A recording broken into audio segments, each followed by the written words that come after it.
खड़ी क्यों है? चल निकल यहाँ से। बस बाबू साहब, मैं आपकी वसुधा सोलंकी नहीं बल्कि वसुधा देवांश सिंह चौहान हूँ।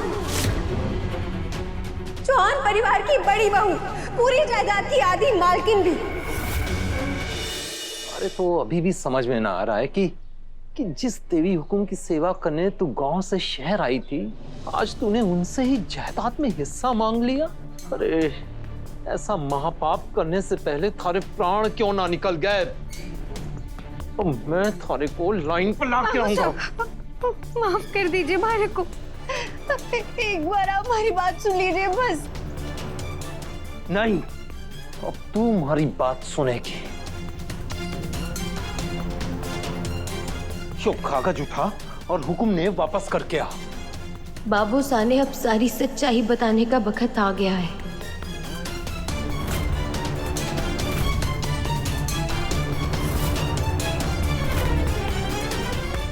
अरे सुना नहीं क्या? जो कागज उठा और हुकुम के चरणों में गिरकर माफी मांग। मैं क्यों मांगू माफी? हाँ, किस लिए मांगू? ये हमारे पति और हमारे सासरे के बीच की बात है, आप बीच में क्यों बोल रहे हैं बाबू साहब? अगर ऐसी बात है तो फिर तू हमारे घर में क्यों पड़ी हुई है? हाँ, चल निकाल अपने पति के घर, जा जा। और तू किस मुंह से जाएगी वहां पे?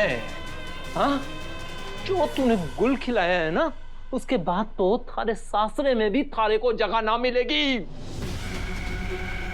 अरे खड़ी क्यों है? चल निकल यहाँ से। बस बाबू साहब, मैं आपकी वसुधा सोलंकी नहीं बल्कि वसुधा देवांश सिंह चौहान हूँ।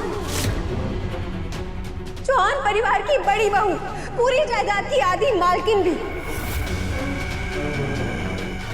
इस नाते मैं आपकी भी मालकिन हूँ। और ये जो घर है ना जहाँ आप रह रहे हैं, यो घर भी हमारा हुआ। बाबू साहब, मैं थक गई हूँ गरीबों वाली जिंदगी जीकर। हमारे को लगा था अब हमारा समय बदलेगा, ऐश करेंगे, 10-10 नौकर, 10-10 ड्राइवर आगे पीछे घूम सकते हैं, लेकिन नहीं, आपको ये खुशी ना चाहिए। आप भी बाकी लोगों की तरह बस हमारे को एक खरी खोटी सुना रहे हैं। तो ये थारी आरती उतारूं मैं? जब शादी निभानी ही ना थी तो क्यों इतना बड़ा बखेड़ा खड़ा किया? हाँ, और जो मंगलसूत्र अपने गले में डाले क्यों घूमती फिर रही है? तू ना छोटे हुकुम के नाम का मंगलसूत्र पहनने के लायक ही ना है। चल उतार इसे, उतार। अरे गलती होगी मोरी से जो मैंने ये ब्याह कर लिया। शादी के पहले दिन से ही मैं नाखुश हूँ बाबू साहब। सोचा था पैसों में खेलूंगी, ऐश करूंगी, अमीरों की जिंदगी जीऊंगी, लेकिन यहाँ फकीरों वाली हालत हो गई है हमारी। इस शादी से हमारे भी कुछ सपने थे, और अब जब उन सपनों को पूरा करने के लिए मैंने अपना हक मांगा तो कौन सा आसमान टूट पड़ा? अरे तो अब जायदाद हड़प ली ना? हाँ, तो अब क्यों छाती पर मूंग डल रही है?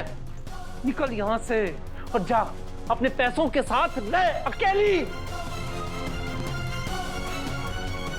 बाबू साहब, मैं भले ही अपना सासरा छोड़कर आ गई, लेकिन अपने मायके ने छोड़कर मैं ना जाने वाली। अब मैं अपने पिता और अपने पति ने कहीं दूर लेकर चली जाऊंगी। और ये जो आपकी ड्राइवर की वर्दी है ना, फेंकिए इसे। अब हमारी बारी है दूसरों को काम पर रखने की, अमीरों वाली जिंदगी जीने की। अब सब कुछ तो सोचिए। अपनी दौलत तू अपने पास रख, और याद रख, किसी और का हक मारकर आज तक कोई भी सुखी ना रह पाया, तू भी ना रह पाएगी, समझी? किसी और का हक थारे को भी ना फलेगा। इससे पहले कि हमारे हाथों कुछ अनर्थ हो जाए, तू जा यहाँ से। ये क्या बोल रही है वसु? वो शुरू से ही शादी में नाखुश थी, उसे बस ऐशो आराम की जिंदगी चाहिए थी। क्या सच में वसु को मुझसे कभी प्यार था ही नहीं?